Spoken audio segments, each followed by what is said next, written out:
The candidate is, and the examiner is. Good afternoon. My name is. Can you tell me your full name, please? My name's, but you can call me. Thank you. Can I see your identification, Yeah, please? sure. Thank you. That's fine. Now, in this first part, I'd like to ask you some questions about yourself. Okay. Let's talk about where you live. Do you live in a house or an apartment? Currently, I'm living with my parents in an exquisite house with three spacious rooms, and our property is located in a calm and peaceful area, which is close to all amenities such as hospitals, schools, universities, shopping centers. Is there anything you would like to change about your neighborhood? To be honest, I'm really happy with where I'm living right now, so there's nothing that I want to change for the moment. Let's talk about clothes. What do you like to wear when you're at home? I prefer wearing comfortable clothes when I'm not going out. My favorite clothes are loose t-shirts and shorts. What do people in your country like to wear to parties? I suppose this is a matter of personal style and preferences. There's no dress code in Vietnam, but many people consider clothing as a social and economic indicator, so they tend to choose fancy clothes for special occasions. Do you like to try different kinds of fashion? Sometimes when I go shopping, I may try different fashion styles, but I always end up not buying them. And that is because I do not feel comfortable and confident wearing an outfit that is totally different from what I normally wear. Do people in your country usually like to wear formal or casual clothes? Well, I have never heard any people around me saying that they love wearing formal clothes.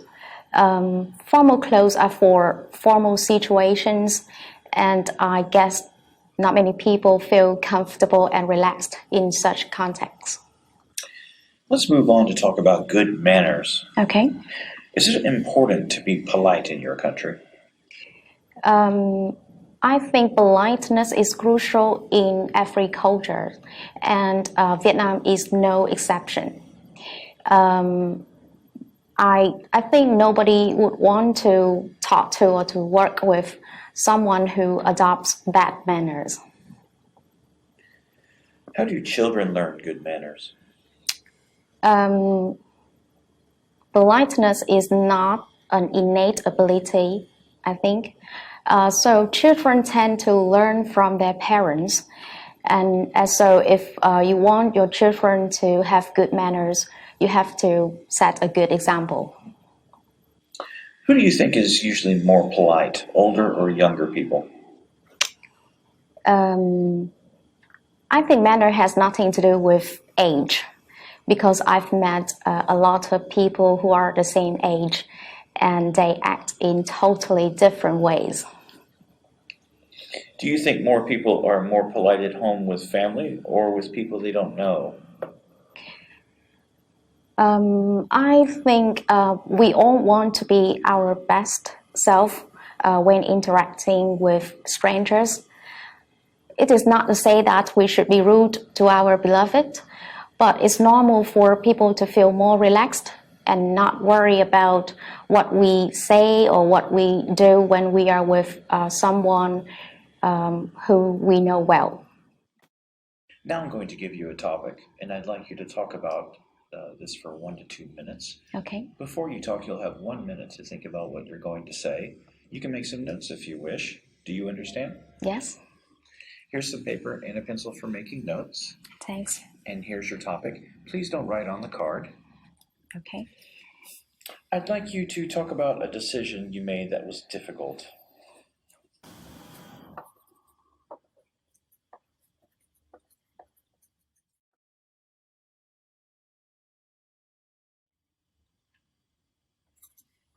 All right. Remember, Okay. you have 1 to 2 minutes for this, so don't worry if I stop you. I'll tell you when time is up. Can you start speaking now, please? I'd like to tell you about a critical decision that I've made recently, and that is to pursue higher education abroad. I'm hoping to enroll in a general psychology course offered by a prestigious university in either the United Kingdom or United States.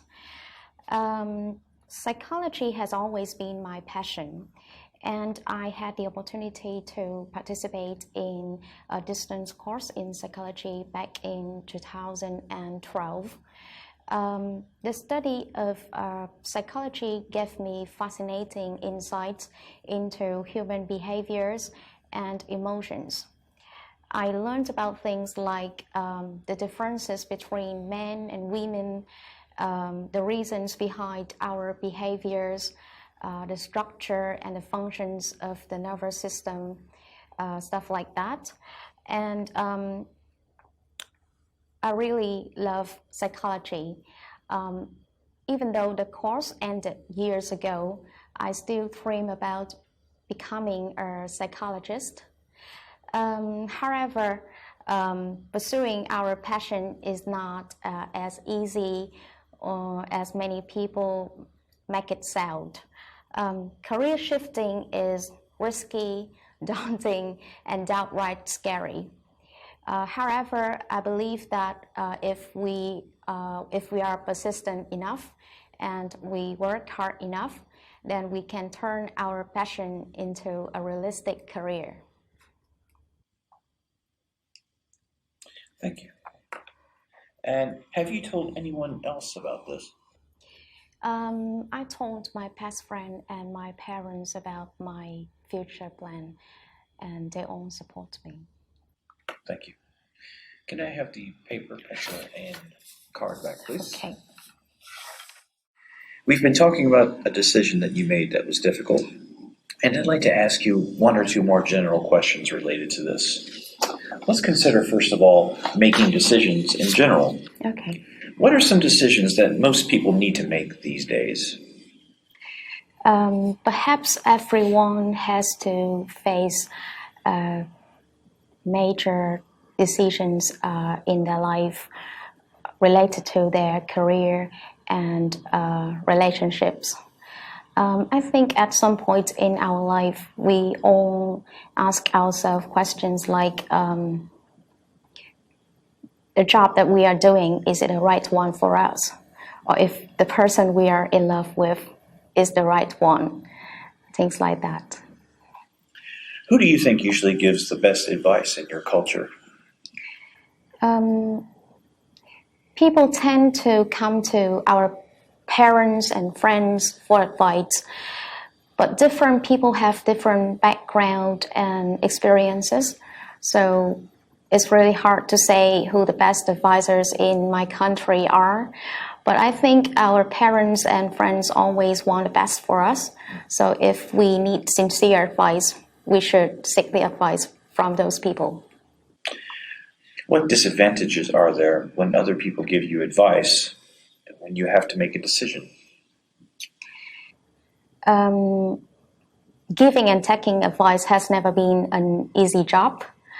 For one thing, the person who gives the advice may not know everything that is going on with our life or in our minds.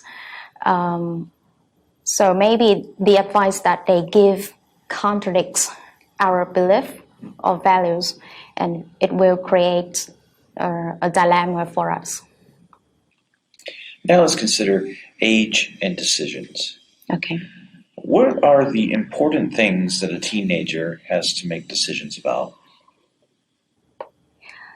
Young people often have to make decisions about education and friendship.